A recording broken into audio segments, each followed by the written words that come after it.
Welcome into the Ringverse. This is the Ringverse. This is the Ringers, next podcast feed for all things fandom. We are Steve, the architect Ahlman, the builder and tinker of things. Slightly racist.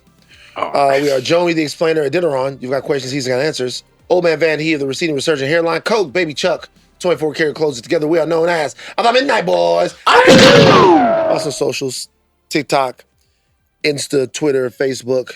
Jomi. Guys, I just wanted to say that we're doing so good on social, all of us. I wanted to shout out a very special person. Charles is posting on Instagram. Going crazy. He's going crazy. He's having the time of his life. Mm-hmm. You posted us. Developing film photos. Out there in San Diego. That was really interesting. But there is one thing I want to call attention to. Charles, you went back home for a little graduation. And you posted a series of photos. I did.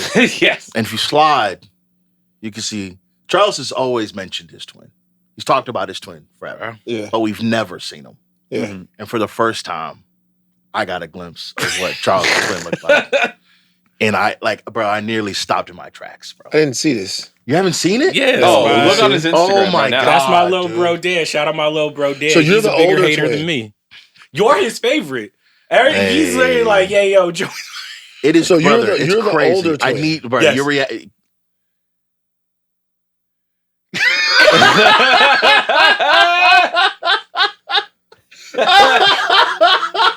is crazy. It is crazy. It's crazy to see. Dude. We'll throw this up on the screen. This that's is a lot to take Shout out my in. little brother Dan. That's my nigga. Bro, it's the same face. It's the It's exact the same. exact same face. You're like, yeah, that's my twin, like my twin, yeah, all that. Like, yeah, for sure. Brother, it's the I told y'all for copy years paste. I have a twin. We know you have a twin, but you never seen it. We never visualized it. You don't really know what see I'm it saying? until you see it. Right? And to see it, oh my gosh, dude. It's a beautiful family. I'll it's say amazing. something real quick. This is one of the most devastating pictures I've ever seen before in my life. What does that mean? This is Charles with long dreads. dreads and a lot. This is one. I'm legitimately gobsmacked because there's a couple reasons why. One, there was a part of me deep down that thought she was making this nigga up. That this was like a I'm trying to call split him now. type of deal. Number one, but number two, to look at him and he looks exactly like you with long dreads and the line is wow. Because it's like sometimes like you've seen twins where they're like you can definitely see it and they're like maybe like 80 to 70% there. Like, no, this is 1 to 1. That's one I was to with one. some really nice guys this past Saturday, and they're definitely twins. Yeah. But you could tell how they mama tell them apart. Because right? you can see, tell how you've they seen like family tell them relatives, like apart. brothers. Right. Yeah. But that's Charles. That's Charles. With the locks. Nuts. Nah, it was so bad when I was a kid because my brother was like the contrarian, the one with the mouth. I remember we was walking with somewhere and he said some smart shit. My mom smacked me so hard because I was like, what the fuck did I do? She's like, oh, my bad. Wow. It's crazy. That's We're on insane. YouTube. Like, comment, subscribe, share. You have to be on YouTube. This is a picture that is going to go with this because you will not get that bit and the power of that bit unless you see that picture. Beautiful family. Congratulations. Who's graduating? Oh, that's my goddaughter, Ahlya. Shout out to her. She's going to now. So just like, Hey, I'm really, really proud of her. Congratulations to her. Great school, by the way. Go get your education in the dark, like Steve would say. Yeah, what are your thoughts on HBCUs, Steve? Yeah. We love them. Black liberation, black intelligence. Exactly. Yeah. They need more funding. Exactly. What's your favorite HBCU team? Name your top 5 HBCUs. top 5 HBCUs. I need you to get to 5. And don't say Howard first. No, I mean, no. I can't give Top Rachel the Kappa shine. So that's not going to be. Just fucking name the schools. Just name the schools. Like whatever you're doing, just name the schools. Because I don't know what's going on, bro. Just name the schools, man. Name as many as you can. I know you can't. First of all, Steve, I'll just tell you something right now. Right. This is very low leverage. I'll tell you that. It's low leverage. Okay. I'm serious. No, all jokes aside. If you could name 5 HBCUs, you're white dude of the year, right? Sure. So I know that you can't do it. So this is a low leverage ask. Okay. Just name as many HBCUs as you can. Okay, probably LSU, first one. No, are you fucking kidding me? LSU is the opposite of an HBCU. Okay. The LSU Tigers actually is not an animal. It's named after a Confederate group of soldiers. That's a fact, by the way. It LSU, is, wow. Right. Okay, so this is what we're gonna do. We're gonna help. First of all, stop. Charles. No. Stop. No, man. This was happening. No, it's the now. Kappa shit that So wait. Let's be honest about something here. This is knowledge that I would not expect the average white dude from Chicago to know. Right. If in fact, Steve, I'm shooting. This is a bail session right now.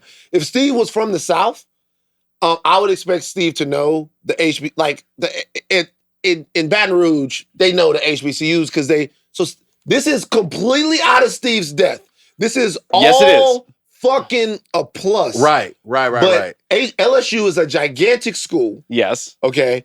It's the flagship school of the state. That's not going to be an HBCU. Okay. Think about the HBCU. Think about the schools that you've heard where only black people go to them.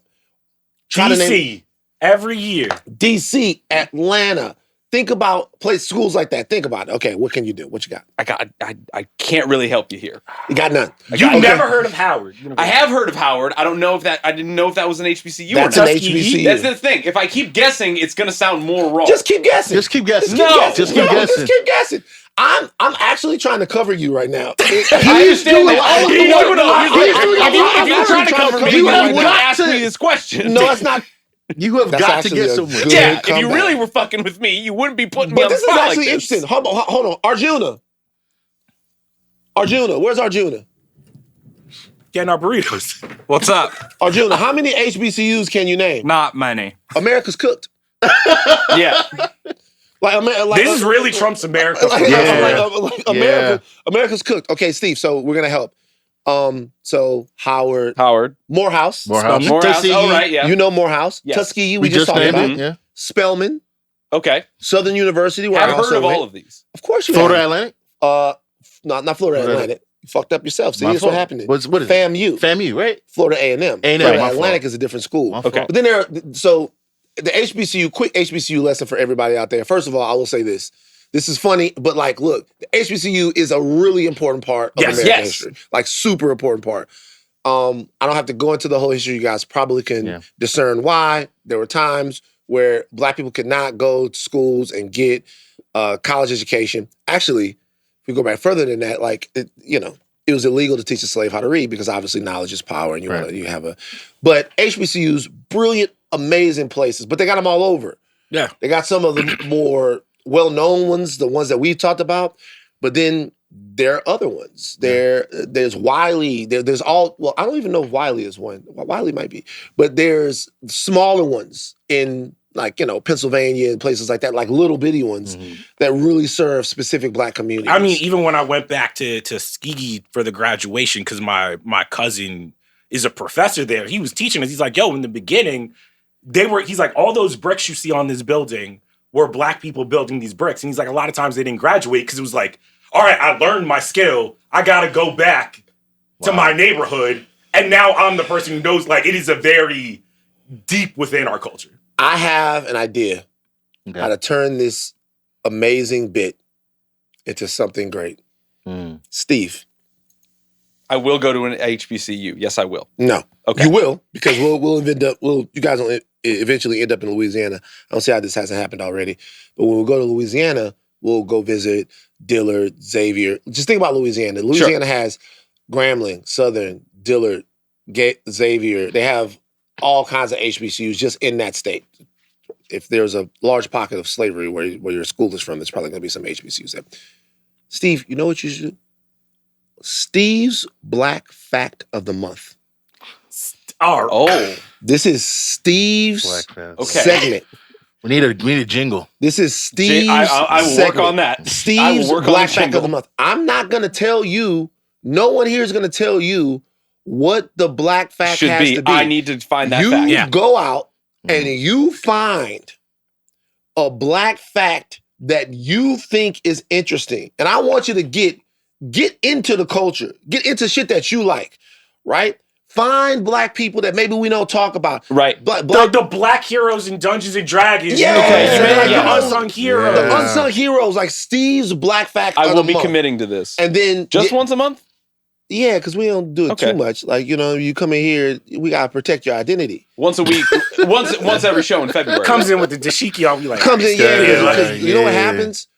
The goofy on. You step a toe into blackness, and then all of a sudden, a sister pulls you into the lake. Yeah. And we don't want to fuck your life up like that. You know what I mean? You got a lot of good shit going. You get too deep into it, the next thing you know. Black Queen would do wonders for Steve, but he already has. He already got a queen. queen. No, but I was saying he was acting like we're all fine over here. No. I'm saying I don't want to do that to low. Yeah, You know what I mean? So not. but like, I would love to see Steve come in here like, hey, go sit that thing on my lap. All right. That's the kind of white boy Steve would be if he had a black. This is true. Right. This is kind come in with some chrome hearts. Boosie fade. Yeah, the whole nine. Boosie See, you fade know is a Boosie crazy fade, but you don't know a motherfucking That's HBCU. crazy Get pull. off the goddamn computer. All right. Captain was crazy. Okay. We're on YouTube. We already talked about that. On Tuesday, the Mint Boys covered Netflix's summer smash K-pop Demon Hunters. Yes, We had a conversation about that like just before here. K-pop Demon Hunters. Mm-hmm. Yeah, I fuck with that. I didn't think I would like the movie. It's a great movie. Check It's a out great what it did. movie. It's a great movie. It's taking over everything. Like literally. Yes. There's a different K-pop Demon Hunters seeming headline that I read. It's crazy too because it came out like 2 months ago, but only in the last like month has it like really popped off and changed the world. It is Like literally 10 songs on the Billboard everywhere. Hot 100. But what I will say for everybody, like I was a music journalist before this, I'm a music fan. If I'm talking about music and y'all start being like, well, the best song of the year, K-pop, I'm like, whoa. There's kid shit. I don't know, And then man. there's just shit like, Don't play out. okay. like, come on. Don't So I play got- out golden the like adult- that. I got two things to say. One, I normally agree with that because kids plucky shit. But I will say there is a cartoon back in the day that used to have true jams and they still hit. Phineas and Ferb. No, the Chipmunks. The chip. The chipmunks are different. The Chipmunks. Christmas time is here. That. No, you're not fucking. But that's different because they were a group before the cartoons and everything. They were, you know what I'm saying? Like it wasn't the movie TV first. It was like they was coming out the singles and then they're like, yo, we got. I want to See, we need to stress it wasn't actual chipmunks making this. I don't know. It could be. You don't know. The Chipettes have a song from the Chipmunk movie called Diamond Dolls. It's still one of my favorite songs ever. Honestly, I fuck with the CGI, that first CGI Alvin and Chipmunks movie. Not the Squeakle. See, You I'm don't talking fuck about with the the Squeakle. old animated one. That one I don't think I like No, the no, no. animated one too. Yeah. The 3D one with Jason Lee in it. Yeah, it's not. It's kind of fire. I'm not gonna lie to you. But the K-pop was, Demon bro. Hunters are having a lot of success on It's the the charts. moment right Yes, now. they It's are. the It's moment the right now. So I think that Tyler should join the K-pop Demon Absolutely Hunters. not. Give that movie a I second, think, though. honestly, for the sequel, I would love the K-pop Demon Hunters went to Atlanta. Yeah. So on the pod, That's I the- said we they were should like- come to America. We're like, what's the sequel? Clearly, they go to America. They come to But America. where in America? I said New York because that was like the Wait, where are they segue. from? They're from Korea. Of Well, they can't come to America. course, Why they can not? come to America. The ICE gonna get them. They're gonna be the K-pop Demon That's not- Hunted. If they come here, we can't. I think they can give. I So think they we can have- give visas. We can't have. I think they can give visas. We can't have Yes. our people from overseas. Hey, all of our people from overseas, we got some Stay shit to home. figure It's out. a tight time before right we now. before we get y'all. They You come don't over wanna be here. The visa get fucked up, and then the K-pop Demon Hunters being No, alligator they do, Alcatraz. but they need to do the prequel work because sometimes they send, the K-pop boys and girls over to Atlanta to get the black swag and then they go back to the... Oh, to the- BTS. This week on the House of R feed, they continue their coverage of Alien Earth and Peacemaker. On today's show, we're giving you our instant reactions to the premiere of Peacemaker Season 2. Wow. Very interesting. We were talking about something before we get into this. Well, actually, let's get into the show and then we'll talk about it on the other side of it. Spoiler for everything Peacemaker today. Spoiler warning now. We're getting ready to talk about Peacemaker. You're listening to a reaction podcast. The spoilers are coming. All right, Chuck, take it away. All right, here's your Midnight Manifest for Peacemaker Season 2, Episode 1, The Ties That Grind, written and directed by James Gunn. Eagly wakes Chris up, aka Peacemaker, in the middle of the night to go flying, but it's snowing and too cold. Chris goes to the pocket dimension in his house to let Eagly spread his wings, and the bald eagle leads Chris to a door to another dimension. In this dimension, Peacemaker is a respected hero, his dad and brother are still alive, and the family is known as the Top Trio. Flash forward 6 months later, and Team Peacemaker's lives are in the gutter. Chris tries to join the Justice Gang, but is ridiculed by Maxwell Lord, Guy Gardner, and Hawkgirl. Adebayo is living at a motel and jobless after outing her mother last season. Harcourt is blackballed from every government agency thanks to Waller and is spiraling out now that her life has no purpose. And Economos is spying on Chris for Argus because the new agency head Rick Flag Sr. has a vendetta against Peacemaker for killing his son and tasked his agent Bordeaux to keep an eye on him. And Vigilante is back to working his dead-end job. After Harcourt calls a boat party hookup with Peacemaker a mistake, Chris throws an orgy and spirals and goes on a bender. Chris travels back to the dimension where his life turned out better, which leads to a Peacemaker versus Peacemaker battle. And then our dimension's Chris kills the other dimension's Chris. That has been your Midnight Manifest. My bad, a lot of shit happens. It's a very dense show. Yeah. Very dense show. You know, I watched the show and I really liked it, but not even just really liked it. I'm like, it was an actual show. Like, yeah, and you know what? You know what I realized when I got in here and I was talking to Arjuna? I forgot that season 1 of Peacemaker was good. I forgot that it was a well put together. I swear. Yeah. I forgot it came out so long 10,000 years ago. Yeah. I forgot that it was a well put together show. Even if you did not like season 1 of Peacemaker, if you don't like James Gunn's style, which if you don't like James Gunn's style, you're not going to like the stuff that he does. No. It's like if you don't like the style of a joke a minute, really pushing the limits of comedy in every scene. Very high intense. There's always going to be a scene where it's like you're seeing something where you're like, oh, okay, yeah. Right. If you don't like that, then you don't like that, right? However, what you cannot argue about the stuff that James Gunn puts that he puts on television, anything that he makes really, is that there is structure.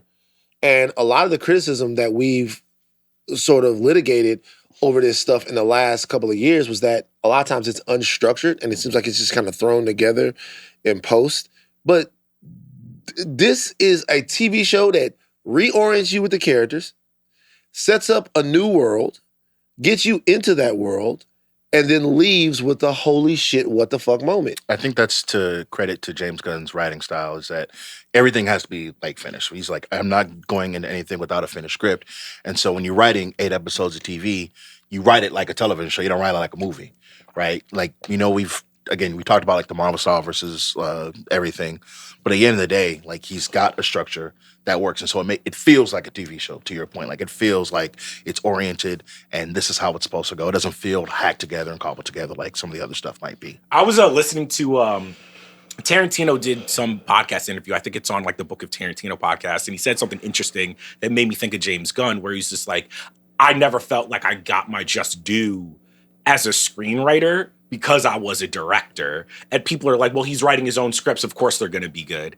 And when you think about James Gunn's career, he starts off as a writer. Like, I think that's something we forget as well. Like, he had a lot of big credits early on in his career. And to your point, when I was watching this, I was like, oh, the difference between this and a lot of the Marvel shows is what you're locating, which is Peacemaker to me is almost has the structure of a sitcom, where it's just like, there's a structure of like, okay, he's going to have, like, Peacemaker has this, there's what has happened in the first season, but there's this family, and I'm going to reorient you with where everybody in this kooky sitcom family is, and Peacemaker is going to have a thing he's going to do, and hijinks ensue. And a lot of times with, I think, the Disney Plus Marvel shows, it's almost opposite, where it's like, we're going to make a 6-hour, 8-hour movie. Where this didn't feel like a movie to me. This felt like, okay, this is episode 1, and it's telling like an overarching story, but it's working as a TV show where it's like, if you didn't watch season 1 of Peacemaker, I still think you would be able to kind of be like, all right, well, Peacemaker is kind of like the goofy big brother role, and Harcourt's his sister, and blah, blah, blah. It's almost like a workplace comedy in a lot of ways, which I think like speaks to the fact like James Gunn is a writer who knows genre-wise what beats he needs to kind of because he has a lot of experience writing television. Yeah, I hope Harcourt's not his sister. That's like really Game of Thrones, although this is Adebayo. Yeah.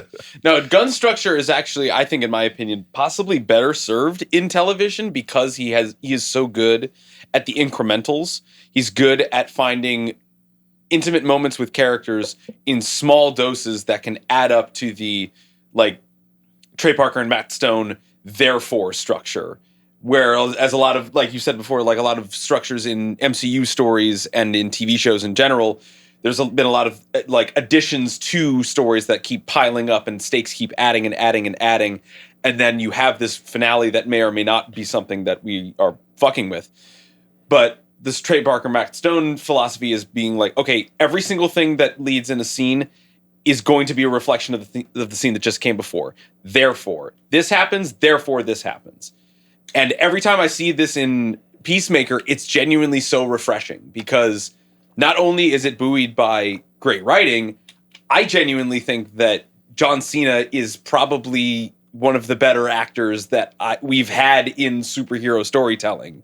And I'm not being facetious. Bullshit, but it's not. We don't gotta go there. Let me throw my boy some bell. I think two things. One, John Cena is definitely a better actor than we give him credit for. I think he does some stuff like in season 1 in this show that's like, oh, because we've seen John Cena's previous work. He like there's depth there. There is some depth to Christopher Smith that he brings. And I'm not saying James Gunn talks about it. James Gunn talks about I think there's a difference between charisma, which I think that's why I like watching Cena, where I'm just like, I think he's a very limited actor. Like his range to me is very limited, but he knows how to be charismatic and he is selling you kind of on a vision of John Cena, but he's Peacemaker. But it's good though. I'm not sitting there going, nah, man, I could see somebody else I want somebody else in this role, and I think somebody else should do this role. I'm like, this is John Cena's role. I think he's doing a good job. I wouldn't go that far. I think as for Peacemaker and what he's asked to do by the script and James Gunn, I think he's doing a serviceable job. No, I think he's doing more than serviceable job. I think he's a perfect printout of what the character should be. So, I could list like 30 people in superhero media that act better than John Cena. I'm not saying, again, I know. To serve a character. But this is the Deadpool situation. Ryan Reynolds is a good actor, but Ryan Reynolds is Deadpool. Yes. Ryan Reynolds fought for them to make Deadpool because he knows that he has the unique ability to be Deadpool. He was eating around the edges of being Deadpool his entire career. Yeah. It's like he's got that. That's the thing. It's the perfect thing for him. Peacemaker is perfectly matched to John Cena. This is not me saying that John Cena is a bad actor. This is me saying that I've seen John Cena in things and he has been bad. Right. Sure. Like, okay, so bad. Okay. But in this, and when he needs to charisma his way through something, to what Charles is saying, and also when there's a lot happening around him and he can be reactive to that stuff, I think he's perfect as this. He's perfect. Look, there are times in this first episode where it's interesting the way they use him. So when he's sitting with his father and his brother, that's where he kind of was like, that scene is happening to him. Right. The thrust of our character, he's not imprinting onto the scene. The scene is happening to him. And John Cena in that scene is surprisingly vulnerable. And so he is. Yeah. Right. Placed in that dramatic structure. If you go out and you put too much on him, I don't think he could do it. I agree. That's and what it's a balance between directing, writing, and the right guy at the right time. And I think that mixture is something that I've kind of fallen in love with in this first season. Like, it took me a minute to really like it in season 1, but I think it's that scene in particular where I'm like, oh wow, he's actually got something. I thought he was hilarious in season 1. Peacemaker is the most annoying character I've ever liked. He is more annoying than Vigilante. More than Deadpool? No, I love Vigilante, but he's incredibly annoying. But really, all of the characters on Peacemaker are annoying. Yes. Yeah. They're all annoying. Yeah. But it works because they're an big annoying family. I don't know if you guys saw this, but there was a article that came out and it was ranking wrestlers turned actors, and it had Batista 1. I did see this. No. You'll never guess who they had 2. Batista is by far 1. He's definitely one. Okay. Who'd you put as one? Who would you put as one? Wrestlers turned actors. Can't come up with one. No, John Cena could not do I'm Blade Runner. I'm just sorry. No. You guys, I'm sorry. Shout out to John Cena. Right. We love him. John Cena's doing great. It's not even close. Batista's acting fucking circles around. Yes. Right, Batista's acting circles around everybody. He's clear number one. I will say this though. The discussion. I would like to know where this is after the Smashing Machine comes out, and let me tell you why. Okay. Do you think The Rock is going to be bad? No. Okay. I don't think he's going to be bad.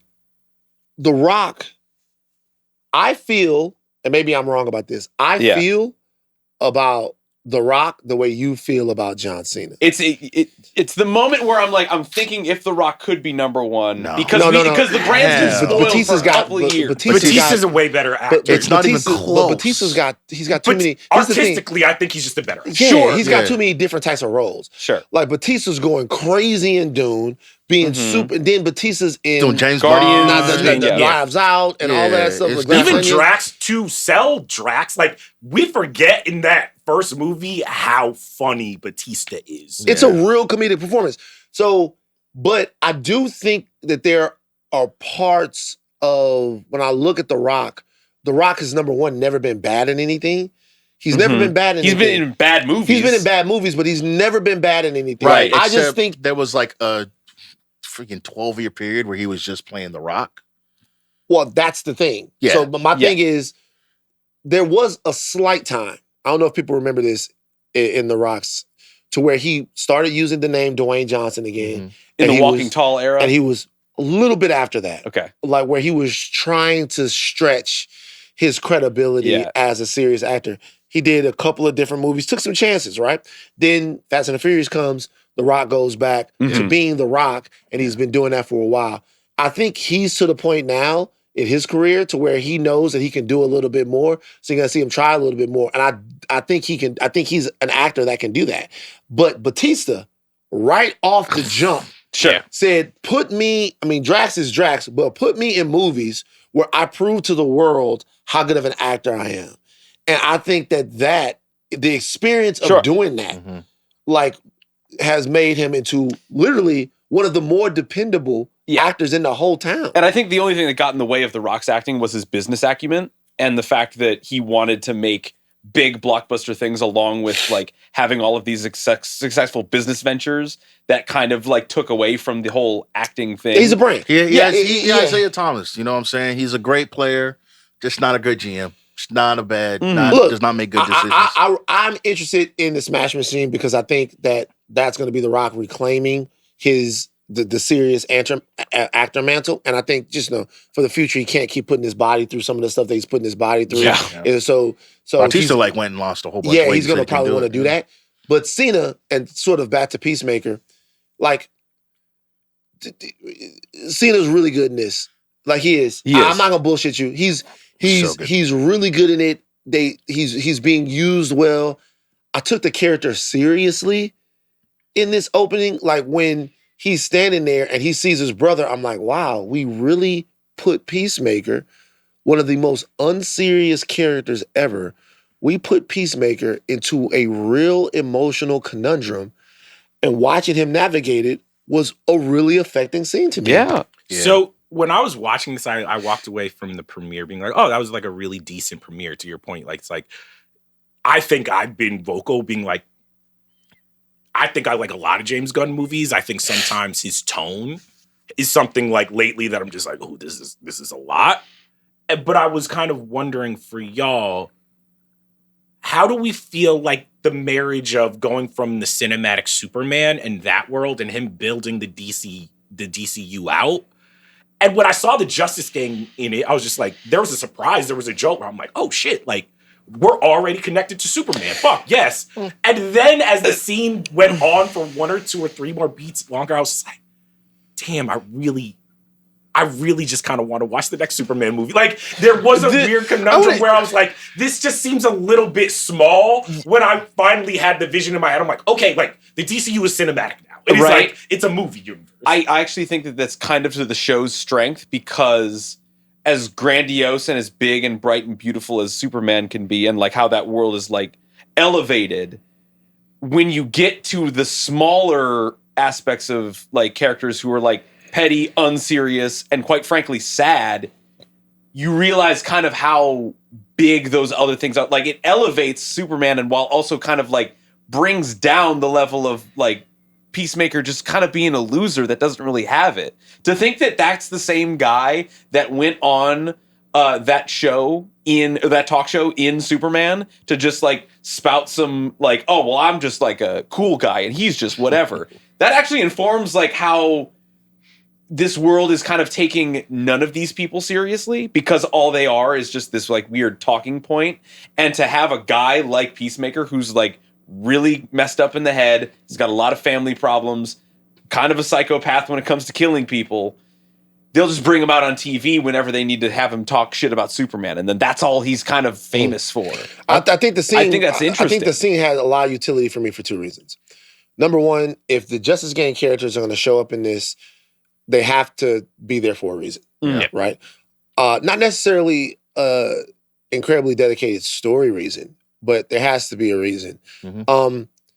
They retcon the Justice Gang early on. They start using Justice Gang, and then the last scene to Peacemaker 1, where we saw shadows of the DCU Justice League. They changed them and the Flash, Justice Gang, which is very interesting to see that Supergirl was there and all of this stuff. Like it's interesting choices in there. Noticing.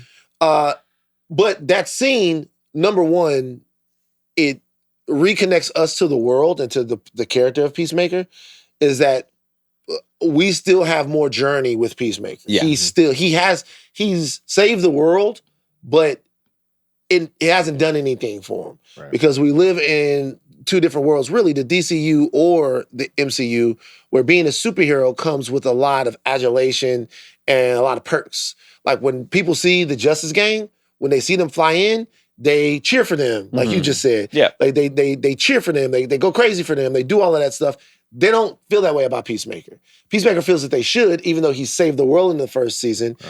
He feels like they should feel that way, but when he goes to see the Justice Gang, they cut him down. They wouldn't even remember him. Right. And then secondly, the Justice Gang themselves, there's going to be a part of the DCU coming up where their role in the world is probably going to have to be a little bit more cemented. Like, is the Justice Gang even going to work? Because if the Justice Gang works, then how can the Justice League work? Right. How is Maxwell Lord's involvement in the Justice Gang or the Justice League going to shake out? We have to kind of get an understanding of who and what they are to make it easier to grease the wheels so that we can understand later how the Justice League is going to if it exists, or how all these superheroes right now it just together. Feels like a punchline to me, and not in a bad way. I think that's by design. I do think it's by design, but I guess the thing was where it was like, I was surprised because I'm just like, to your point, I'm like, wait, is the Justice Gang actually something that's important to this universe in terms of just like they're leading us to some type of Justice League? Or is this just kind of like a punchline? And we'll see Mr. Triptych, we'll see Guy Gardner, but you're not supposed to take it that serious. I mean, in that scene, you're not supposed to take them seriously either, because, again, this is credit to James Gunn. You have Peacemaker being so vulnerable, being like, it's been a tough couple years. You know, my brother died. I have all these issues, whatever. And Justice Gang, they're out there laughing at him. Talking about eating popcorn, my ass is flat, all this. It's like an interesting dichotomy.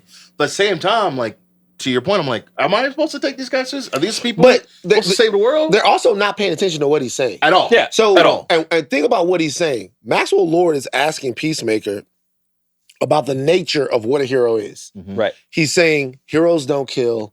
He's saying heroes are taken seriously. He's asking Peacemaker about all these different aspects of what heroism is. Really, that scene is for us to decide whether or not we think the corporate-funded assholes in the booth are the heroes, or whether or not the super flawed, small, trauma-filled guy who's just trying to figure it out and has made some mistakes talking to them. Those two things are running up against each other in that scene. It was really actually interesting to me because after the faux pas has been discovered that like the mic is on and he knows that they've been shit talking him and Lord realizes it, Lord apologizes and he's embarrassed in a weird way. Like Guy Gardner and Hawkgirl, they don't care, but in a weird way, like the idea that Maxwell Lord is kind of like this like middle ground between the elevated Justice League and the like boots on the ground, like finding real people that can possibly make a change. It like had a fraction of something where I'm like, maybe I want a Maxwell Lord story really fleshed out because he's the person that gets these things done. He is that kind of like kooky, but like a Nick Fury type of character where he can facilitate all of these people. And do you think he was exhibiting decency, or do not you think decency, he was... but like embarrassment for himself from an image that he seemed to want to put out? Yeah, I mean, he was embarrassed about the camel toe. Yeah, little incident too. Yeah, but I don't know. That was just like a very interesting. Again, credit to Gunn. Like, there's like a lot. There's a bit more depth than I initially thought. Sean Gunn, you giving Sean Gunn credit? Hey, Sean Gunn, I'll give infinite credit. Sean Gunn rules. Always a perfect little. Great. While we're on the Justice Gang part, the thing that I was thinking about after Superman, after Peacemaker, that's why I was looking at my phone to get it right. Do you guys remember the Justice League International run by Keith Giffen, where it was essentially like none of the heavy hitters? I think Maxwell Lord is actually introduced in this, and that was the team with Blue Beetle, Booster Gold, when did that come out? Batman, Guy Gardner. It's like I think it came out in the 80s. That's the famous panel of Batman punching Guy Gardner right. face. Yeah. Now that panel I know really well. Yeah. So like part of me when I was watching everybody's around like Batman just fucked up Guy Gardner. Yeah, and that's where it's like we get Martian Manhunter eating the Oreos, and part of me was thinking, I was like, is James Gunn creating a Justice League where it's like we know that the Snyder movie and Whedon movie tanked? Is he building a world where it's like we're not leading to a trinity of like Batman, Superman, Wonder Woman leading the Justice League? We're going to have a more quirky, like maybe Batman's on it, but he's standing next to Mr. Terrific and Guy Gardner, and like because that seems like more of a James Gunn idea. I thought about this. Here's what I came up with. The thing that Zack would do in his movies, Batman vs. Superman and Justice League, specifically, is he would give gigantic reasons why heroes had to come together. Yeah. Like huge reasons, right? Like they gotta come together to stop Doomsday. Yeah. Or they gotta come together because Darkseid is coming to Earth. The Avengers Initiative, even in the MCU, and no, fuck the MCU. I'm gonna stay out of the MCU. We're talking about what we're talking about. I think that what James Gunn is doing with the Justice Gang or Justice League is looking for different reasons than a planetary existential threat for these characters to come together. Okay. I think he's looking to give the audience different reasons why they interlock and decide to cooperate and decide to go do a thing together. Because he set up in Superman that we're living in an era of the metahuman. And Superman is a metahuman. Superman isn't with the Justice Gang. Not really. The question is kind of like, why? And then what would make him join the Justice Gang, right? There's already in this world a need for cooperation between superheroes, or even not a need, they've decided to cooperate. Mm-hmm. So I think for James Gunn, who is not the type of guy that comes together and says, 3 or 4 heroes get together to save the entire galaxy, and that's the thing that you take away from my story.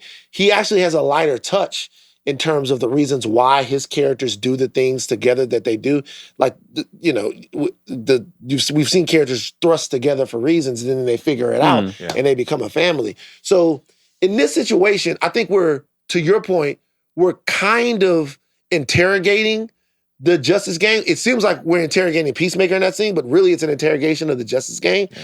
And then as a more, I guess, concrete Justice League forms, I think it'll be for different reasons rather than we have to form together to save the world. Maybe what I'm thinking is if we go by the Justice League International kind of like run where a lot of these characters pop, you go back to Superman and think about when Hawkgirl kills the dictator, or Guy Gardner comes and all that stuff. They're going across borders. That's a big underlying thing of the movie. And even when, to Steve's point, Maxwell Lord is kind of interrogating Peacemaker and be like, wait, what was the good reasons you killed people?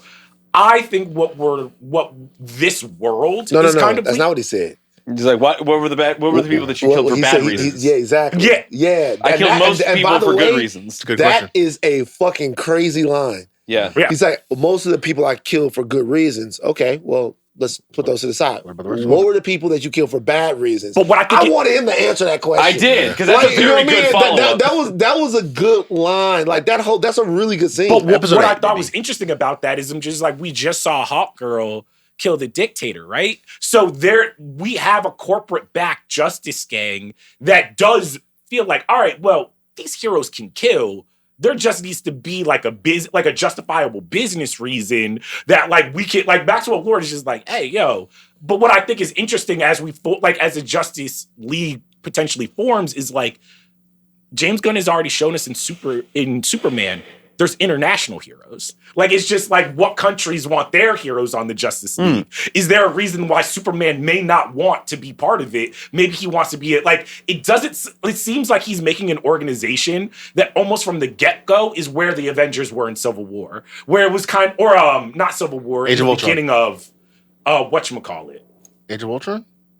Age of Ultron, but what was the scene where basically like they're reading, maybe it was Civil War, where they're all kind of just like, they're kind of like a covert team. It's like Cap's leading this team in another fucking country. Oh, they're in Lagos, beginning of Civil War. It almost seems like that's where the Justice League might be starting, where it's just like, wait, what even is a superhero team when it's like there's a bunch of superheroes and every country seemingly has one? Right.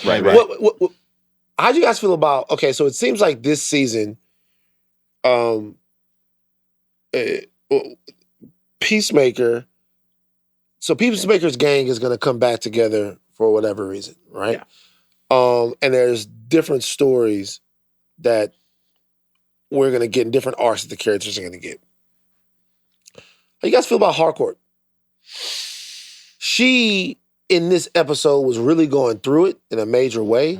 Brutal scene of her getting fucked up, which, by the way, when they showed us that scene at Comic-Con, they show her getting busy, but then they cut the scene off before they stomped her the fuck out. Grim. Yeah, that was and then grim. threw her out of that bar, which was very difficult to watch, by the way. That was a lot. But you've seen her get turned down. She's kind of a weapon. She's a dull weapon. Yeah. And not a useful one. The scene, again, James Gunn is doing his thing. The scene where the guy's reading back like the issues and he goes, "You suffer from toxic masculinity," and it cuts to her. I thought that was really silly. Hysterical. But she only has one mission. She only has one goal. Only one thing she knows how to do.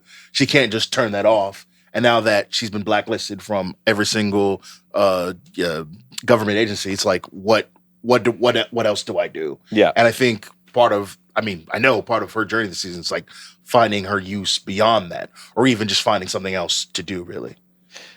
It's a tough thing for me to like see like the wayward character who's like really going through it and downtrodden in like the first season and like doesn't really want to accept the friendship or family or like the belonging that is likely coming to her by the end of this season.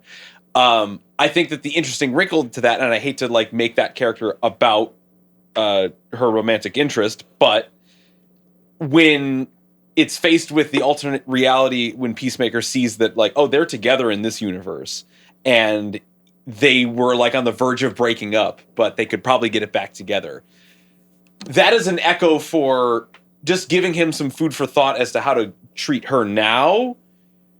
Might be something that's very, very interesting. Oh, he learns in the alternate universe how to be a better like just start at a bottom of like being a friend to somebody. Interesting. Like that parallel of like, oh, well, they're full blown together, but they just like broke up or had a fight or whatever.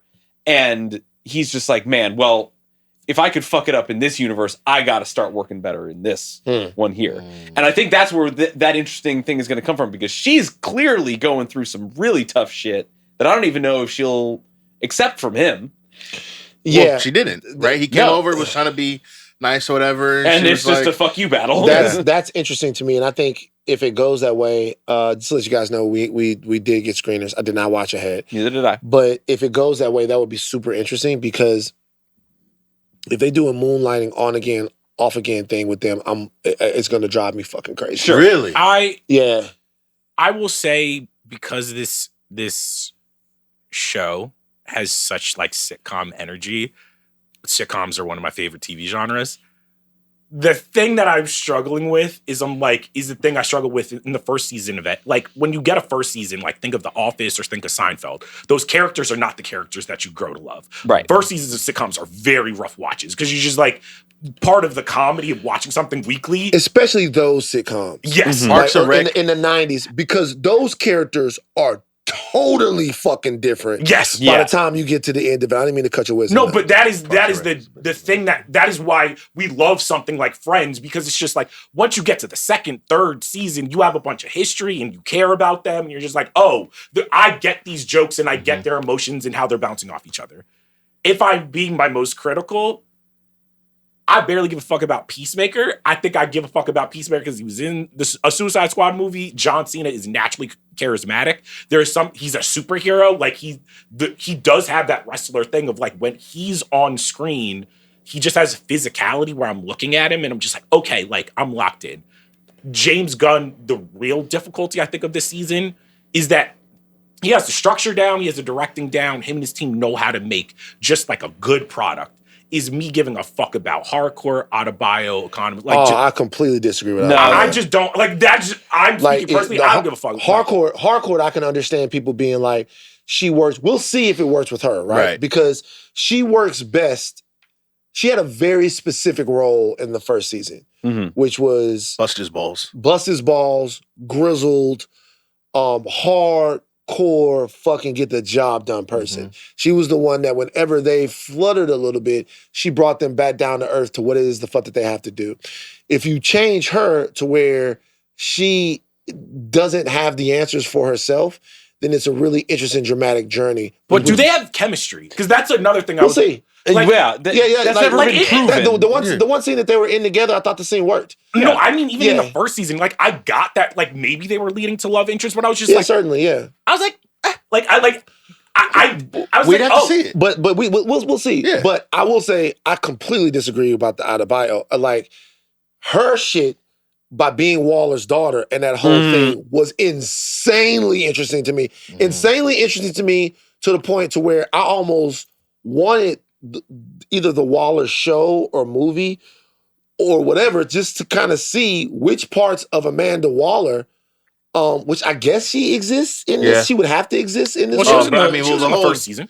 No. But I mean, like, she was. But I mean, like, we're in a new deal now. Yeah. Right? Well, so we were talking about this earlier before you guys got here. The Justice Gang is something that, like, is canon to this show, right? Which means obviously it's in the DCU, right? Later in the episode, they mentioned that Rick Flag Sr. is watching John Cena because he killed his son, Rick Flag Jr. Yes. Who he did in the Suicide Squad. Right? Which means that movie is canon. And then you have like characters like Harley Quinn, who's got her own like multiple movies, DCU. How far do you extrapolate the canon of the movies? There's no way. There's no way. Like, it doesn't ruin the show or whatever. That was also something to I think was about. wondering why wouldn't just, instead of kind of like retconning the Justice Gang in, I originally was just gonna be like, oh, he's gonna basically be like Peacemaker season 1 was in an alternate reality. Like, happened in the DCU, but something very, very similar happened in the another DCU. one. But you know which what's is the funny? easiest write-off. You know what's taken funny that. though? I think the way Gunn looks at it, and I'm just thinking in my brain, the way Gunn looks at it is Peacemaker season 1 was in the DCEU, but not in the DCEU. And let me tell you what I mean. Is it because Gunn was pissed off about the lateness? I'm not. This is what I'm saying. there are the movies that Zach did, and then there are other movies. Right. And those other movies, besides, I would say, Wonder Woman and kind of Aquaman, maybe they're there, but those other movies are so different in tone. Like Peacemaker season 1 was in the DCEU. Yes, it was. Those characters existed, but it really had nothing to do with it. Okay. And I think not really. By the time those characters showed up at the end of season 1, it was like kind of like a joke. They didn't even take the DCEU seriously. Yeah, you felt it on its way out. I never really saw a way that Peacemaker would be a serious part of the things that they were doing. And that actually speaks to the kind of dysfunction of the world, that there didn't seem to be a creative governing body of how things were going to go. So for him, he probably didn't see that big of a problem of having people that were kind of half in that universe be in this universe. He probably didn't see the big deal. Canonically, it's a mess, though. It's a mess. Yeah, But also, I like something like, if I could also piggyback and shoot like gun to bail, if it's me, I'm telling nerds, get the fuck over it, because I'm just Of course. like, does the story, like, I would rather the story work than the canon work perfectly. Yeah. Because the thing people forget about the MCU is, I'm just like, yo, them first early years of the MCU, they were fudging a lot of shit. Actors were getting fucking replaced. And it's just like, when you watch those movies sequentially now, in the beginning especially, you're just like, oh, this is not as tight of a run ship as I originally thought. It's not until that first Avengers movie where you're like, okay, I'm starting to see the shape of this fucking thing. And I'm like, that's why I don't necessarily give a fuck. I'm like, on it. I don't care. Like, the way I feel about the MCU is everything up to Avengers was the preseason. Preseason? Right, We can't. respect Iron Man. Come on, let's not do that. Iron Man, when I say the preseason, let me tell you what I mean. Iron Man is one of the most important movies ever. Yes. Right. But like Iron Man was a pilot for the MCU. Okay. It was a pilot. It was a pilot for the MCU. We just talked about it. If you go back and you watch the pilot of Seinfeld, if you go back and you watch the pilot of some of these other things, like, if you go back and watch some of these pilots, these people don't even have a hold of the characters yet. Yeah. They don't. It's proof of concept for something that could be big. But I would argue that Robert Downey Jr. in the first Iron Man. I'm not talking about him as the character. I'm not talking about that. What I'm saying is, like, overall with the MCU, Iron Man is a pilot, proof of concept situation. You could make an argument that Thor isn't even good. Okay. It's not bad. It's not bad, but I think we celebrated it. I remember liking it at the time, but I think we were celebrating because we're like, oh, they made a watchable, kind of good Thor movie. They did not fuck it up. Then there's the Incredible Hulk movie that we completely fucking forget about. Like, we completely forgot about. Yeah. So like, when we're talking about the MCU, the tightness, the interconnected story. Now, there are other things. There is the quick Hawkeye cameo in Thor. Shot with that ridiculous bow and arrow. But they got to get Hawkeye in the movie. Yeah, And there are other things. There's stuff. They're building characters and stuff. But really, when we talk about the interconnected and all of this, and they're all doing this, we're talking about, it starts at Avengers, man. Yeah. Like, it really does. It kind of starts at Avengers to me, to me at least. Back to James Gunn, we just can't. Marvel, we can't quit you. Back to this episode of Peacemaker. There were, like, I was to say about Adebayo. Like, I just think it's really super interesting that Amanda Waller has a daughter kind of in the same thing that she does, that is struggling to be a person and come to terms with who her mother is. I think that's super fucking interesting. And when that happened in the first season, I was like, oh fucking shit. It completely gave her, that's the type of shit that's Gunn at his best to me. Because that's a character, to your point, that I'm like, okay, what we doing, right? Like, portrayed. Danielle Brooks is obviously great. She's a phenomenal actress. But well portrayed, but I'm like, but then he gives that character something for us to look back on and be like, oh shit, that's Amanda Waller's daughter. Now, I'm always wondering what's going on with her. I am. Tough break for her. Got kicked out by the girl. And she at the motel. Is there a better comp for Septum ring, bro? Peacemaker? Septum ring situation. You never know. What's wrong with the septum ring? You can't have a septum ring? Tell you something. I love my septum ring sisters. Do you? I do, but they don't take no shit, man. Right. You know what I'm saying? And I feel like you think it's the septum ring. It gives them powers. You think it gives it's like them a Green no Lantern nonsense ring? powers? I think that for the sisters, the septum ring is like a Green Lantern ring. Yeah, it is. It's a power ring. And if Where do they charge it? if you see In dark. see No Sorry. septum rings. see if you see a sister with the to me the septum ring means I'm not gonna take too much shit now. Right. And yeah. Black is staying queer. They go kill us. No, wait. Did Adebayo's girl have the septum ring, or did she have the? Adebayo has a septum ring, right? Oh, Did I just no. imagine a septum ring on that? If Anyway, you did, bro. If you did, you're the That's worst person ever. It's not right. It's not right. It's not right. Come on now. It's not right. You need I to know that's not 100% right. that that's the case. But I tell people all the time, I'm like, hey man, you better leave them septum ring sisters alone. They're gonna get in your ass, and they gonna fucking put everything on Twitter. Let me tell you, I met this nigga and he was fucking Beat the trash. case. Beat the case. Adebayo got the Beat septum the ring. case. You beat the case. You beat the Oh, case. Thank you. Yeah, you win those. You win those. But there are some gunnisms in this verse. Absolutely. Oh, yeah. The orgy scene, bruh. I have questions. First of all, got me in trouble with Kalika. Why? Because Kalika walked in and she was like, she thought that I had relapsed and put it on the big TV. They always come in when you're watching the worst thing. Yeah. She came in, first, I didn't even know if the orgy scene was real at first. Even like, he was if too high at imagining it. Yeah. Even for me, a that lot. was a lot, bro. That's for you. That been a lot. I'm Wow. surprised he had that many people to call. It wasn't that the orgy scene was too much for me. It just was. There was a certain point where I'm like, all right, nigga, we get it. Like, it was I don't just know. kind of I like, can't even get a game I- night set up. And it like, was- this guy's got 80 people at his house. Yeah, I mean, I guess like free drugs is great incentive, but at the same time, it's like I wouldn't want people having sex all over my place. On the countertop. I know it Like, smelled with the- crazy in there. I mean, you know what I'm saying? Like you gotta have rules. Like is somebody gonna come clean up? You gonna get higher service? It's Wipe on the down particle. everything? The rules are on the particle. Having for sure. a fucking orgy at your KKK daddy's old fucking Come on, house man. is nuts. It's nuts. I mean, if I it, could, not all the time, but I could see like maybe once a year. Nah, I don't even. Okay, I but mean, then, he's like, in a bad place, clearly. Yeah, and so like I understand like at Everybody this get point. together, But everybody get also, loose. you also clothed. Everybody else is Yeah, he getting busy, fully clothed. and you fully clothed. You're not gonna get in on the action. I mean, he is the I wouldn't host. want to do it. I mean, like, I guess bi-monthly or anything. I mean, have like, you ever hosted a party and you're just like, That's oh, true. man, make sure What's everybody going has on snacks. over there, Make sure man? he's If it was providing like- condoms and yeah. napkins. And You're busy. You're playing host. Yeah. like once just to celebrate the end of summer? Everybody just come in. all right. Sure. I mean, we set rules and make sure that there's consent. And Do you safety. cap the head obviously, count? obviously, yeah. Maybe. Is there a Depends- hydration station? It depends on Gotta the be. space. Gotta be. All right. Yeah. I will just say this, and we're going to have to take this out. Nigga, we already saw what happened to what's his face is about to get out.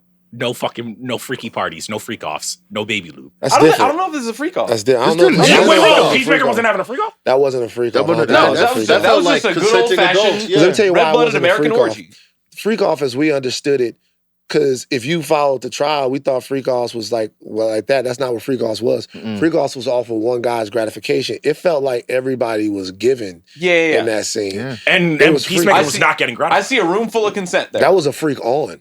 That was a freak on. Oh. Get your A freak on. Get your freak Get your on. freak on. That was a Get your freak, freak on, on. not a freak off. Yeah. But yeah, the scene just went on too long, and It it was was just a lot. like That scene located something to me where it's like, Mhm. obviously we've been talking about the MCU a lot because that's their main rival, but I'm like, oh, it seems like the actual comp for the DCU is The Boys, where I was just like, it seems like The Boys and their irreverence to heroes and their position in the world and them being corporate backed and I feel them like there's being and them being taken a little less seriously Yeah. seems more so like what Gunn is reaching for. I don't think he's like, I want to make The Boys, but it's like these heroes don't seem like they're viewed as the Zack Snyder gods. Well, I think that's just because of the era we live in now. I think The Boys ushered that in, but the MCU heroes, again, except for the X-Men, all the heroes, they love all the heroes. Yeah. Spider-Man, Fantastic Four, the Avengers, they're all praised.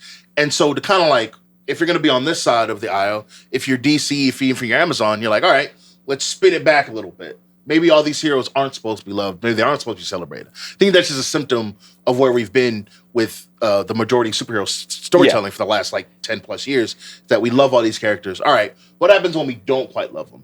They're going to be a little dirtier. They're going to be a little nastier. They're going to have big ass orgies at the house for whatever reason. I just think it's a symptom of the time. And The Boys is deeply cynical about not only its world, but the heroes that are there to save it. I think DC has, at least in a show like this, where it's okay, what's the grimiest and crunchiest types of heroes that aren't exactly the good guys, but maybe doing the right things the wrong way.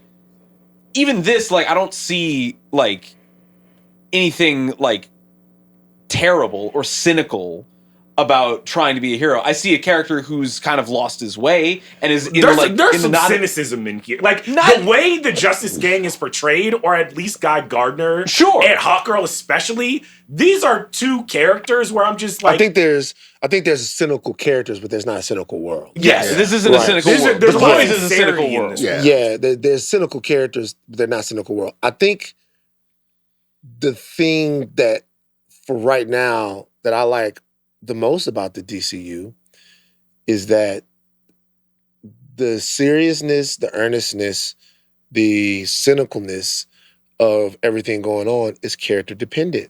Yeah. And I think that's interesting. I think Marvel had a uniformity to it. Star Wars has a uniformity to it. Really, Andor was revolutionary in Star Wars because they did not want to do Rogue One like they did Andor. Yeah. Rogue One, they had the movie being very brutal, and the Disney people watched it, and they were angry about it. They were like, "Are you fucking nuts? Star Wars, bro." It was like you fucking crazy. You got Darth Vader coming in, he cutting people's arms off and all of that. We can't put that as kids. A toy. No way. They get the children. Then they get to a point, and I guess they talk with Terry. And Terry says, "Look, this is what we got to do for Andor," and they go ahead. To the point to where there's actually a really you would have never thought that you would have saw a sexual assault be depicted in the Star Wars movie, right? Yeah. Mm-hmm. Or a near sexual assault, whatever, depicted in the Star Wars movie. Which, not specifically sexual assault, but the fact that they can get a little bit more serious and a little bit more desperate, depending on what the world and the story demands, is actually good. And I think, whereas The Boys exists with almost zero eye to the sky, there is hope. It's a fight for survival between people who want freedom and people who are up against superpowered beings. Mm-hmm. The DCU seems to be trying to make the way they tell their stories dependent on the world that the characters are in, which makes me excited to see what kind of world Lanterns is, what kind of world Batman will be with no motherfucking what's-her-face in the movie. Did y'all see that? Who? What's her name? She said, don't ask her no questions about Batman. Zoe said, you think she lying or nah? She's just too tired? There's no way she's not I don't think she knows. I literally don't think she got the call yet.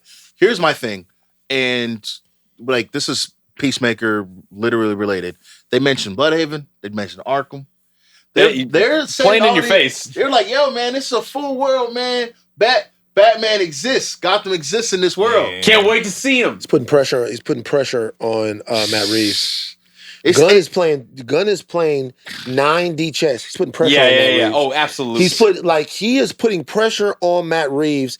This is one of the most. Y'all don't feel like this? The Gunn Matt Reeves thing is one of the most intriguing Cold Wars that we've ever seen. People say that is forced, but creatives happening right now. He's Gunn is he's letting people know, hey, Batman is in this universe, and if you want Batman, you might not get him with this one. We got Batman for you over here. We serving Batman. Dog, people think we're crazy.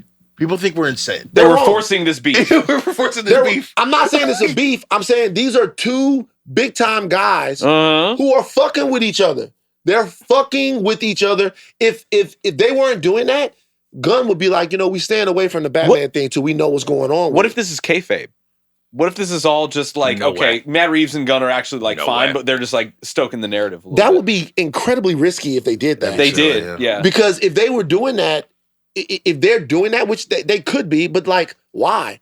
Sure. Why not just give us clarity on when fucking Batman coming out? I watched Batman Begins last night. It's fucking Batman. Yeah. Like you don't fuck around with fucking Batman. You know what I'm saying? It's And this Batman. is why you were talking about like, the Justice Gang, like what kind of lineup do they got to get? Right. Brother, Batman got to be there, Wonder Woman got to be there, Superman got to be there. I think for James Gunn, the way he is moving, like there is no way. That's unserious though. We're talking about Peacemaker season 2. James Gunn does not seem to me to be the type of creative that's like, I'm gonna give y'all exactly what you need. Yeah. So this we could got be the most Clayface popular coming shit up next. You know what I'm saying? We're Like, fine. He's not being serious. Then he's not. I think that he's being him. I'm fine with that. I for the would moment. be very surprised if James Gunn ever gives us a straight up Superman, Batman, Wonder Woman, Flash, Green Lantern, Aquaman, Justice League. I would be very surprised. He doesn't really do things like that. So there's going to be a couple of outliers in there. I mean, this is a fertile world for who I love. It's just like we're getting a super family movie next from James Gunn. Well, all right, let's give you. I want to give you the space, Jomi, because you're not fucking with this. He's not being real, bro. He's not being real. Why? Like I'm not gonna say there are things you have to do, right? I don't think that's fair to say. But if you're gonna build a DC universe, if you're gonna be like, yo, guys, y'all been through the mud. We gonna get he started with Superman. That's the fundamental building block of the universe. If you're gonna do that, then keep building the fundamental building blocks. They're fast tracking the Wonder Woman movie. You gotta figure out the Batman situation. Then you build around those three. Those are your big three dogs. You build around those guys. Even if it's not like a typical lineup, you have to have those three pillars. Those are the rocks upon you build your church. You're going to tell me different playbook. You're going to tell me that it doesn't make sense for him to build around Wonder Woman, Batman, and Superman. You're losing your mind. You have the entire DC catalog at your disposal, and you're like, actually, we don't want those two dudes. Give me Metamorpho. This man only knows triangle offense, and let's be serious. Triangle offense, brother. Yeah, you have. All right, if you could pick from any freaking NBA player of all time, you got everybody at your disposal. If you pick every single NBA player that's playing right now, and you said, all right, bet, number one, I'm going to take Nikola Jokic. Bam. Then number two, let me see. Give me Jalen Green. Everybody out there, give me Jalen Green. Damn. You're not being serious. Jalen Green somewhere in Phoenix right now going, what the fuck just happened, a bullet man? just came out of the sky. Yeah, just like him and Dre. What's fuck me for? Yeah, like Dre, like, it's all right, baby. Shout out, Dre. Let's be serious. Y'all are not being serious. Here's the thing. I get what you're saying. I think the Justice League is a different problem than the Avengers. I think it is very, very hard to make like that core 6 or 7 heroes all pop on screen and make sense all at the same time because so many of them are like, A, they're way more powerful than the Avengers. B, like all of their costumes in different ways are very, very hard to render on screen. And they're all very CGI dependent. And I think Gunn knows that intrinsically, where it's just like, how do you make someone like Superman and Batman and Wonder Woman and Flash and Green Lantern all? Yeah, but also you want to break the playbook. You want to break the mold and sell this to us in a different way. Man, this is sad for you. I've always felt this way. If the Justice League has Superman and Batman, you can put whatever other characters with them that you want. You don't need Wonder Woman in there? I do. I would like Wonder Woman. I do. Should be I do. But it's like, well, okay, so let's add her. If it's Superman, Batman, Wonder Woman. At that point, yeah. You can do Mr. Terrific. I've always liked it when you saw the Justice League and it was Mr. Terrific and Hawkman. Plastic Man's in there or something. Different. I've always liked it. And sometimes you only need 2 of the big 3 or 1 of the big 3. Sometimes they do a good Justice League and Superman not in there. Yeah. Like, you know what I mean? Like, so, look, they already did Superman movie. We're going to see the Clayface movie. Once again, Clayface, that's in Gotham, right? I mean, I don't see why it wouldn't be. Okay, so guys, I'm telling you, once again. What's that Gotham? It's not serious. Like, once again, if the Clayface movie is in Gotham, that's a direct shot. That's him making a Batman movie before he making the Batman movie. He's stepping. But they're his quarters. But it's the only corner he doesn't have left. It's his corner. Actually, to be honest with you, it's exactly the same situation as it was between Avon and Marlowe. It's the same thing. Let me tell you what the situation Avon was beloved. And, No. This is what happened. Okay, so Avon had corners on the streets of West Baltimore, right? Fought for him. had them corners. Then what happened was Avon moved to the towers. And he was serving so crazy out of the towers and the pit that he didn't need them corners that Marlowe was on. Yeah. The towers fell. And when the towers fell, Avon needed to go get his old corners back. This is what happened between Gunn and DC and Batman. DC had Batman, right? Then they left. Right? They left, and then Matt Reeves got Batman. Now, James Gunn needs his corners back, and he's trying to think about how Stringer tried to get the corners back. Stringer had fucking Bodie go out there and try to talk to Marlowe. Then he had Bodie go out there and set up down the street from Marlowe. And the old days is the old days. That's the thing about the old days. They the old days. It all led to the eventuality of the Barksdale-Stanfield War. And so what I'm saying is, what's happening now is Clayface is, setting up on across the street. Up the street. No, but if I'm Matt Reeves, I'll put it to you this way. Clayface gonna come out. It's gonna do what it does. It'll probably do what horror movies do. Maybe not Sinners. Supergirl, I think, will do pretty well. Okay. I'm assuming the Batman Part 2 is going to do numbers, and I'm gonna look at James Gunn and like, hey, yo, see. Oh, he don't have to get off his corner. He Marlowe. He could Marlowe the whole situation. If I'm Warner Brothers, I'm like, no. Matt Reeves is gonna do a third Batman movie. Like, okay, so it's gonna depend. So back to Peacemaker. This show is going to be an incredible feather in the cap because just think about the and that's why I bet they're over the moon that this premiere is being received so well. Yeah. Because Warner Brothers is on a heater. Yes. Warner Brothers is on their shit. Warner Brothers is like me right now in MLB The Show 25 back at the crib. Oh God. What's your team? I'm playing with the Dodgers, man. Freddie Freeman's hitting 720. Over his last 6 games. Okay. How are the Cubs in your season? The Cubs are fucking pretty they're hard to beat. Like Pete Crow Armstrong is the fastest person that's ever lived. Yeah. But so like they're like me right now. They're on a heater. And so the more momentum they build, the more James Gunn's importance, not just in the DCUU, but in Hollywood. Because think about what Kevin Feige became. Kevin Feige became not just a big deal inside the building at Disney. He became an institution in the entire town.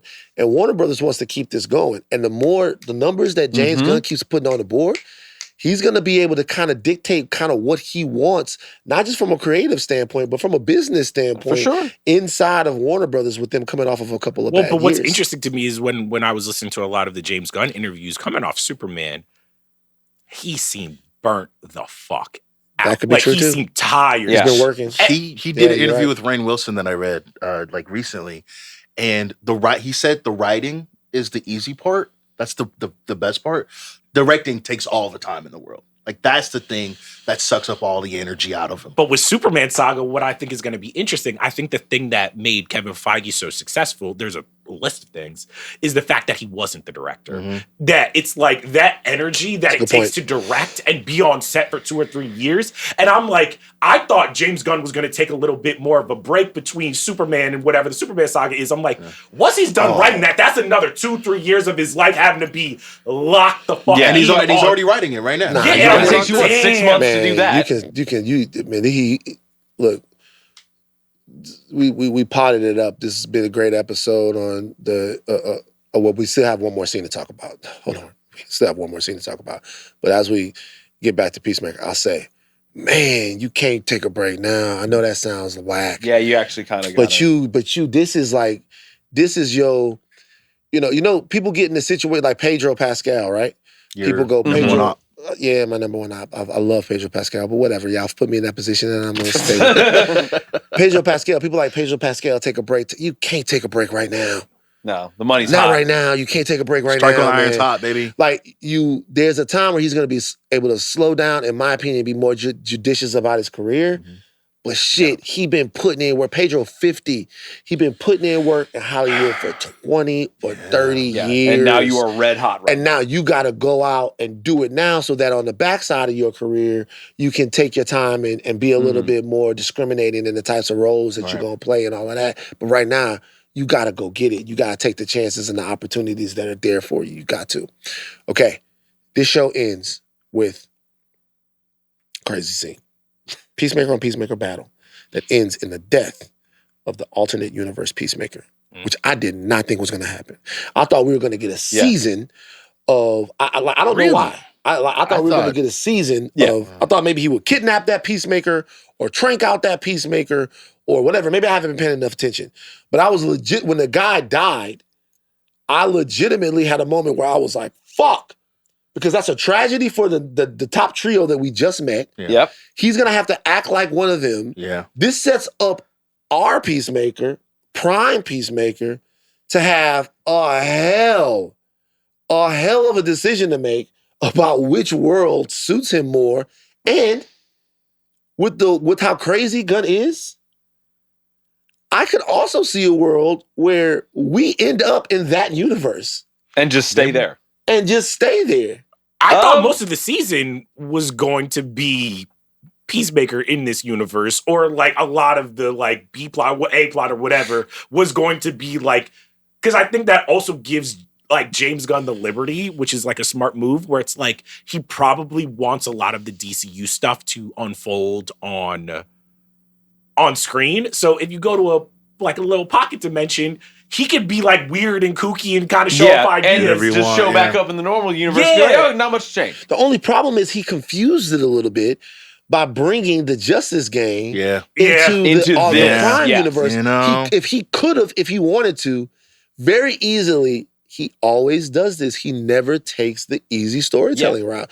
If he had wanted to, he could have just put the Justice Gang and everything we just saw in Superman in the universe that we end up in. Right. And be like, we're in a new place. Or even just like, not even that, but just another door. But then again, it undercuts all of the growth that he had in season one with all of those characters prior, with when you just have a new slate of new characters. It's like there was a Rick and Morty episode where basically there was a character, spoilers for Rick and Morty, like a character basically like dies, and then another character just comes in from another universe. Yeah.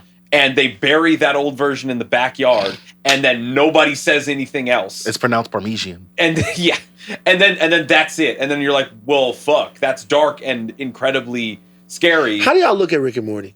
I don't like my cartoons with the side of existential crisis.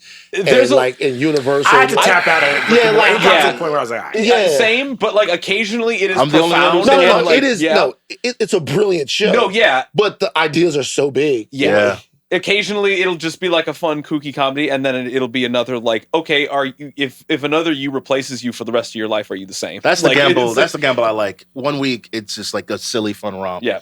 And the next one is like, what happens if everything you know and everything you love is gone? But I mean, it's similar to Rick and Morty, though. What I think is interesting is that so much of superhero storytelling has been revolving around multiversal shenanigans.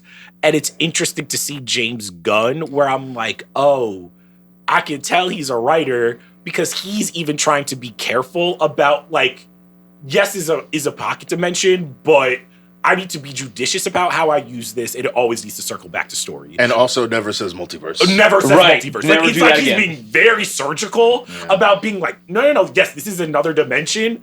But I think some of the complaints, like, take something like Multiverse of Madness. The Illuminati scene at this point didn't mean shit. It was just a way to be like, this is a multiverse. Yeah, it was fun. We're gonna show you some cool shit. To get you to come see a movie. To get you to come see the movie. Where it's like, that was my fear coming into Peacemaker season 2. And we obviously have, I think, 7 more episodes left. But I do think it's interesting that James Gunn seems to be so careful about being like, hey, we're not putting too much on this shit. We don't want to confuse you. And that's probably why I think he didn't want to go the route where he's like, hey, this is season 2. We're actually in the DCU. I think he wanted to be like, no, what you watched in the first season was important. Yeah. We are not fucking with that. Even if the canon shit gets a little wonky, I'd rather the canon shit be wonky than someone like me walking in here and being like, hey, yo, so fucking season 1 didn't matter. We just in a new multiverse now. Fuck all this shit. You know? Yeah. No, it's very well said. Very well said. That scene at the end is because I thought he was going to kill him. I think that's the only way it was going to work because I think he has to get back to that universe at some point, and you can't do that if there's another Peacemaker walking around. Yeah, like it's just so he has to either be removed from the universe or deceased. Yeah. And so what I'm interested to see the rest of the season is how he balances being in his own universe and that other universe. Because the other universe has like, obviously like he's a hero there. People love him, all this. His brother's there, but also his dad's there, who he knows sucks and is terrible and awful. But he also has his love of his father, which he never had in the real world. Well, it seems like his father is different. Yeah, a great guy here. He's loving. He's proud of his sons. I get it, but at least for as in the moments that we know him first meet him, it seems like his dad and his brother and him have embraced heroism. And they beat Ultra Humanite. All right, I don't know about all that. They was talking the way they was talking about the M, so I was just like, heroism. You know what I mean? Like, what does that mean? We'll find out. I was like, y'all are better people than in our DCU, but I'm like, there's still some racy. Yeah, well, sure, maybe. But like,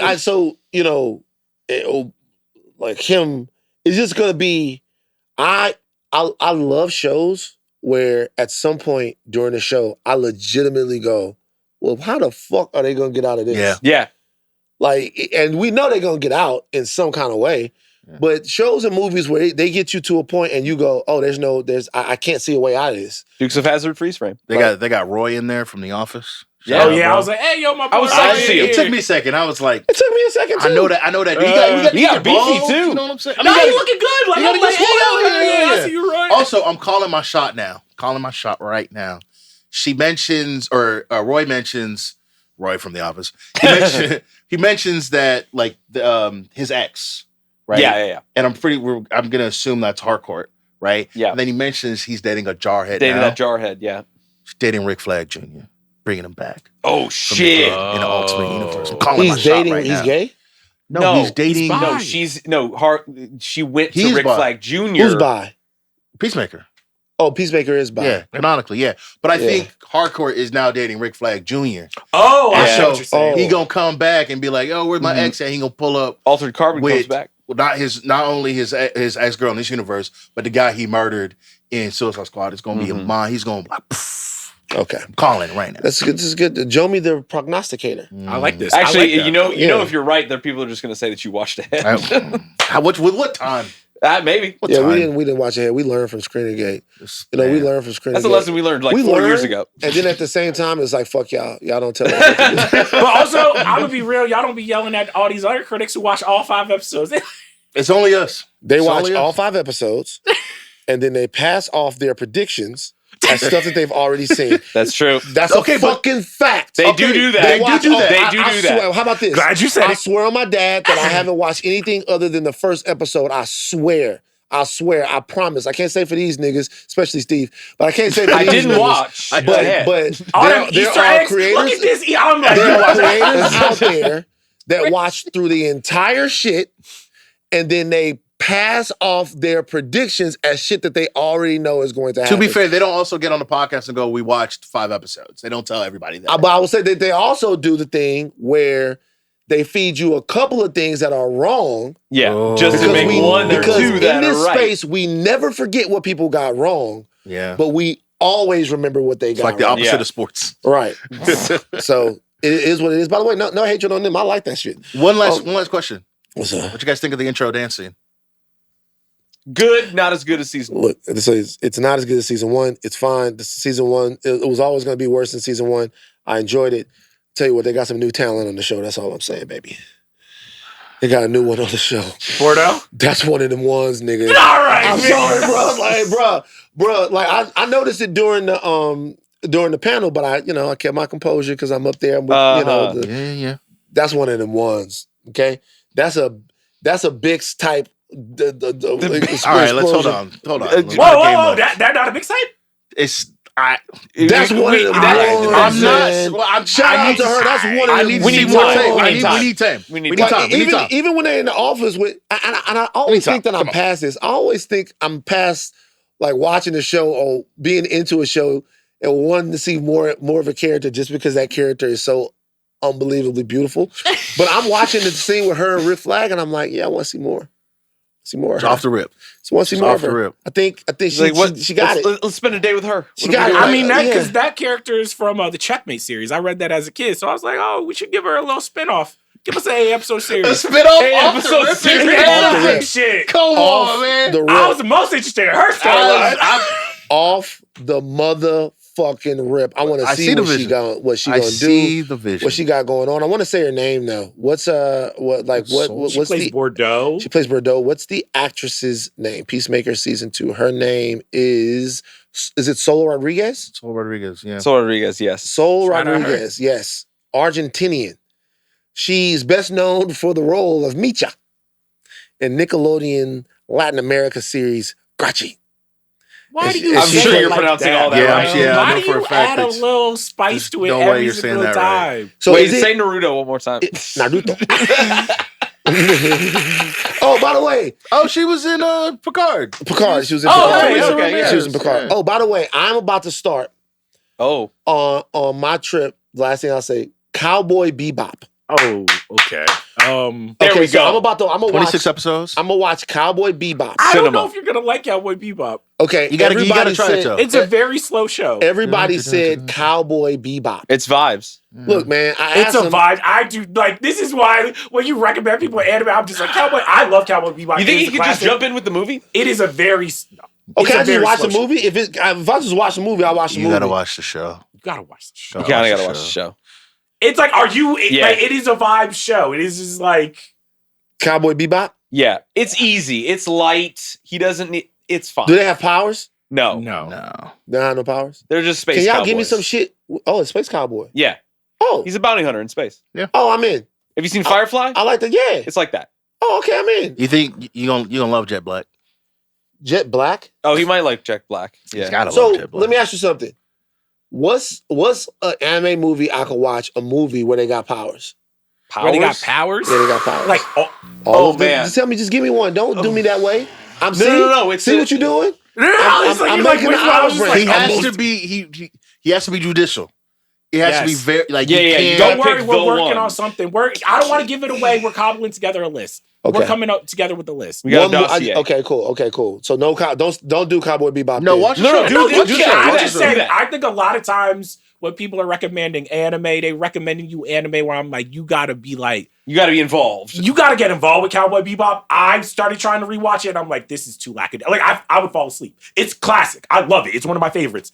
It's you know how Neon Genesis Evangelion, he was just like, Yeah, all right, man. They Like, would it's spend not a like bummer. they would spend 2 Cowboy minutes Bebop's not a on like bummer. 3 frames, Yeah. and you're like, "What's going on?" yeah, it's kind of like one of them joints where you're Yeah. like, It Okay, looks so- pretty. It looks great. beautiful, Looks but great. Okay, so then, all right, so then let's start with movies then. No shows. I will get to Cowboy Bebop. I'll Yeah, made for it sure. a pledge. we're gonna come up with a list. Okay, we we're working on a list. Don't worry about it. We working on the list. Cool, we Yeah, out of man. here. That's a wrap this week on the Ringiverse. The Mint Boys covered Netflix's Summer Smash, K-pop Demon Hunters. This week, the House of R feed. They continue their coverage of Alien Earth. Love you, Joe. Love you, Joe. Love you, Joe. Love you, Joe. And Peacemaker. Our producers are Aleya Zenieris and Jade Whaley. Thank you so much to Aleya and Jade. They are really, really awesome and amazing. Shout out to people. Jade. She invited me to Homecoming. What homecoming? Oh, the Howard Homecoming. Howard Homecoming. I would love you to go to the house. Oh my god, we got to send the video crew the whole thing. Oh my god. God. We That gotta needs do to that. do it. Jade, this is your chance. This is your chance to really, really, really, really get the content we like. Because Steve at Howard Homecoming, Big rapped about it. At Howard Homecoming with my man coming fucking something. You should know for Stilo went from 10 G's for blow to 30 G's a show, orgies with hoes you never seen before. So Jesus, get off the notorious penis. So Biggie was out there at Howard Homecoming doing his thing. So you are the new Notorious B.I.G. because of that. Okay. You're going to go to Howard Homecoming, you will be overwhelmed in the greatest way. You know what, though? I will say this. Don't have too much fun, nigga, because You got to you come not- home. You got to come home. Jay younger than you. Right. So Jay could go out there and still do her thing at Howard Homecoming. Yeah, no, I'm not going out too late. Like, I'm 35. It's not. You might be at a creepy age for the Howard it's not. Homecoming. A creepy age. It is kind of. Okay. It is weird. Look. It's suspect Look. when you're like 35. Out here with college kids. You look 27. You look very young, and that's Sure. going to be the problem. look The 27. problem is that you look so young when you go out there, I just can't talk about it's my gonna age. be at least a cuptum septum ring chicks that like looking for the first white boy because Sure. the septum ring shorties they fight a lot, but they love them a white boy. Don't get me wrong. Okay. So You can't call them the septum ring, bro. Like, I apologize to them, but they got septum ring. But Steve, you gonna have a lot of fun at Howard Homecoming. Just go there. Take We it should easy. all go. Be sure to come back. Nah. Just me. Just Steve. Just me. No Just training Steve. wheels. Just how Steve. about if the HBCU maybe wants us to talk on campus? You know, like There you go. like, Would love that. you know, talk to the kids, inspire them a little bit, and then we can get into the shenanigans. But we need a reason we there. I'm not, to your point, I'm not I'm there. not You pulling just showed up. up. Yeah, you don't do Nah, that. I don't want no man. parts, You don't do bro. that. Just for the Hell love, no. for the I'm love too of the old. game. I'm too Some Van like- Wilder like, shit? Nuh-uh. I'm too old. Nah. I'll go there because even when something happens, and it hasn't happened quite to you guys yet, or maybe it has, I don't know. But you get to a certain age, it's like, for me, I got to a certain age, and this is the close of the show. This was supposed to be quick, but it never is. Where young people start to look super young. Like a 22-year-old now looks like a 13-year-old person to me. Yes. Like I'm just very like I was boxing in the gym yesterday, and the guys in the gym are younger. They're like, oh man, we got some bad ones that's in here now. So I'm in the gym and I'm boxing, and I'm looking around. Y'all talking about them? Like they look like the Cheetah Girls. Yeah. I'm not saying that they're not pretty, but they are young. But I have to remember They're the young homies too. in the boxing gym are young. Yeah. So they young. So it's different. Yeah. So Steve, Be careful. leave these black kids alone. Hey, you just gotta promise if the Kappa start shimmying, you get on stage and join. Don't do that. Don't do it. Don't do it like that. I'll go to Jomi and be like, make sure you're rolling for this. Come on, man. CT, appreciate you, my brother. Jomi Adeniran on socials, hashtag Little Soda Pop Jomi. Oh, Demon. K-pop. Demon Hunters. Okay, the Pop Demon Hunters. That felt racist. Little soda Additional pop. production from Arjuna Ramgopowell. Chuck, take us out. Peacemaker premiere was solid. Steve, keep doing your thing. And to all the Midnight Riders out there, beware the septum ring.